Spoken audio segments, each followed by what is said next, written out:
गरमीने हैराण झाले आहे. चला मग कोकणातली फेमस अशी सोलकढी बनवूया. त्यासाठी आपल्याला लागेल एक नारळ. नारळ खवलं असेल तर ही फक्त 2 मिनिटात तयार होऊन जाईल. आपण घेतो एक आमसूल. आमसूल किंवा कोकम लालसर घ्या, कोरडे घेऊ नका, त्यामुळे आपल्या सोलकढीला अगदी छान कलर येईल. त्यामध्ये गरम पाणी टाकून भिजत घालून घेऊया.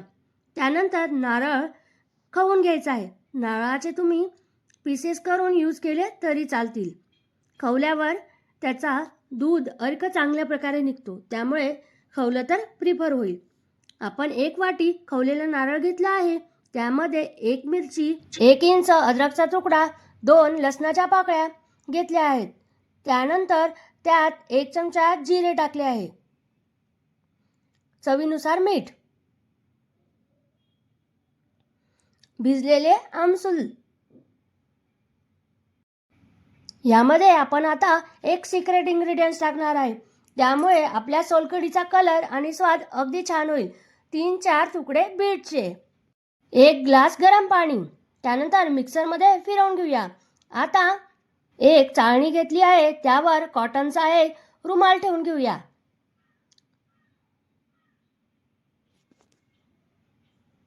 त्यानंतर मिक्सरमध्ये बारीक केलेली पेस्ट आपण त्या रुमालात टाकून घेऊया.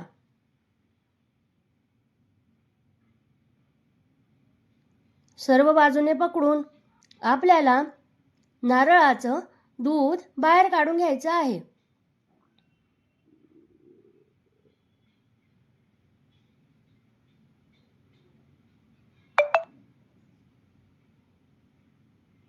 छान असं पाणी बाजूला केलं की उरलेला चौथा आपल्याला फेकायचा नाहीये. परत एकदा तो मिक्सरच्या भांड्यात टाकायचा आहे. 1 ग्लास परत त्यात गरम पाणी टाकायचं आहे. मिक्सरमधून बारीक करायचं आहे.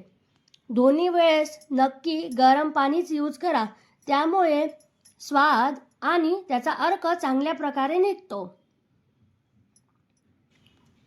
गार पाणी यासाठी यूज करू नका, ही एक टीप आहे. गरम पाण्यामधूनच तुम्ही मिक्सरमध्ये काढा. उरलेल्या चौथ्यामध्ये काही एक अर्क नाही, सो आपण ते बाजूला केले आहे. आपली सोलकढीचं पाणी तयार आहे. त्यानंतर त्यात थोडं पाणी ॲड करू शकतो. आता त्यात कोथिंबीर टाकून घेऊया. चवीनुसार थंडगार बर्फ. अशाच हेल्दी रेसिपीजसाठी चॅनलला नक्की सबस्क्राईब करा, फ्रेंड फॅमिलीसोबत शेअर करा आणि ह्या उन्हाळ्यात कोकणातली फेमस अशी सोलकढी नक्की ट्राय करा. भेटूया उद्या. बाय.